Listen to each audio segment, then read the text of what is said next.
আসসালামু আলাইকুম। আপনারা আশা করি ভালো আছেন। আলহামদুলিল্লাহ, এই যে আমরাও ভালো আছি। এই যে আমাদের ঝিনাইদহে তেলের পরিস্থিতির জন্য ভিডিওটি দেখাচ্ছি। দেখেন মোটর সাইকেলের সিরিয়ালটা দেখায় কোন জায়গার থেকে সিরিয়াল পড়েছে। এই যে এটা কিন্তু আমাদের ঝিনাইদহে ট্রাক টার্মিনাল, এখান থেকে আপনার সিরিয়াল পড়েছে, আপনাদের দেখাচ্ছি সরাসরি। এই দেখেন সব কিন্তু মোটর সাইকেলে দাঁড়িয়ে আছে, এনারা কিন্তু সবাই তেল নেবে, তেলের জন্য দাঁড়িয়ে আছে। এই দেখেন সিরিয়ালগুলো কিন্তু সবই তেলের সিরিয়াল। তো এখনই সকাল 9টা বাজে, এখন থেকে যদি এই সিরিয়াল হয় তাহলে আপনার বেলা হতে হতে কত সিরিয়াল হবে তাহলে দেখেন। 7টা 24 মিনিটই যদি এত সিরিয়াল হয় তাহলে আপনার 10টা বাজতে বাজতে কত সিরিয়াল হবে। কিন্তু সবাই বলছে যে সব জায়গায় তেল পাওয়া যাচ্ছে, কিন্তু আসলে তেল কিন্তু পাচ্ছে না। তেল যদি পেতো তাহলে তো এনারা এই ভোরবেলা এসে ফজরের নামাজ পড়ে এসে এইভাবে দাঁড়িয়ে থাকতো না। কিন্তু এটা সবাই মুখেই বলছে যে হ্যাঁ তেল পাওয়া যাচ্ছে, তেল অ্যাভেলেবেল আছে, কিন্তু আসলেই কিন্তু ঝিনাইদহ শহরে কিন্তু তেলটা পাওয়া যাচ্ছে না। তেলই যদি পেতো তাহলে মানুষ এত পরিশ্রম করতো না। তো দেখেন কি পরিস্থিতি আমাদের ঝিনাইদহে। কিন্তু কিছুদিন আগেও কিন্তু একটা মারামারি করে মরেছে, আর একটা ছেলে কিন্তু স্টক করে মরেছে তেল নেওয়ার কারণে।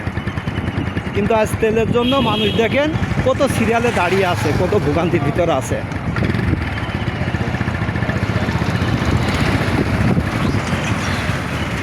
দেখেন কীরকম করে দেখেন মাথায় হাত দিয়ে রয়েছে। মানুষ সংসারের টেনশন করে, আর মানুষ কিন্তু তেলের টেনশন করছে। 500 টাকা চালিয়ে মানুষ ধার দিচ্ছে, 1000 টাকা চালিয়ে কিন্তু ধার দিচ্ছে, কিন্তু তেলটাকেও দিচ্ছে না। তেলের জন্য নিজের জানটাও দেওয়া লাগছে। তাহলে দেখেন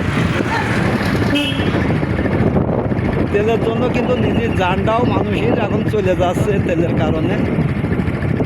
দেখেন তাহলে ইনারা কখনো তেল কয়টার সময় তেল পাবে তার ঠিকও নেই। আসলে আদৌ তেল পাবেন কি না তারও ঠিক নেই। তাহলে কি অবস্থা দেখেন তেলের। ইনারা যদি দাঁড়িয়ে থেকে তেল যদি লাস্টে যদি না পায় তাহলে ইনাদের কেমন লাগতে পারে। কত সময় লাগবে যে রোদ হচ্ছে, রোদি যে দাঁড়িয়ে থাকবে ইনারা, এটা তো একটা কষ্টের বিষয়।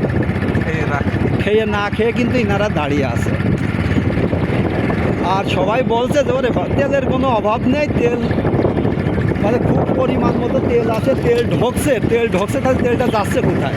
আমার প্রশ্ন এই যে তেলটা যদি ঢোকে তাহলে তেলটা যাচ্ছে কোথায়।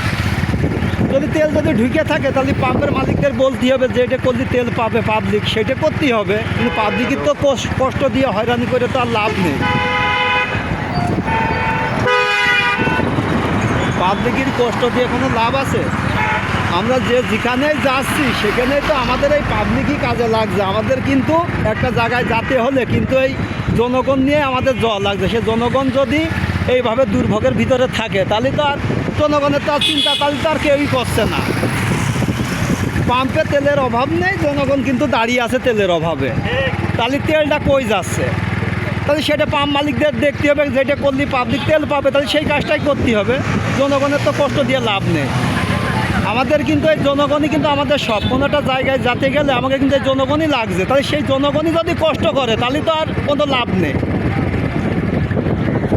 আপনারা সবাই এই জনগণের মুখে খেয়াল রাখেন, ঝিনাইদহ মুখে একটু খেয়াল রাখেন, যাতে তেলটা সবাই পায় সেই ব্যবস্থাটা একটু করে দেন।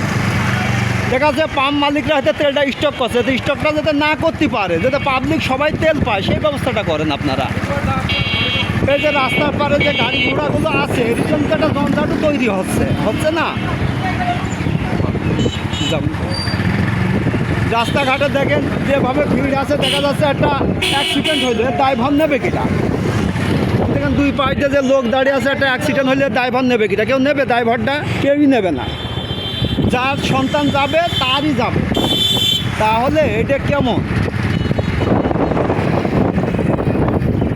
দেখেন সে কোন জায়গার থেকে কোন জায়গা পর্যন্ত সিরিয়াল রয়েছে।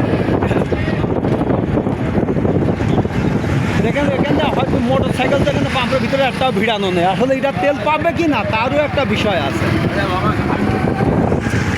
দেখেন ভিতরে কিন্তু মানে দেখ মোটর সাইকেল দিন সব রাস্তা দিয়ে সব সিরিয়ালে দিয়ে রেখেছে।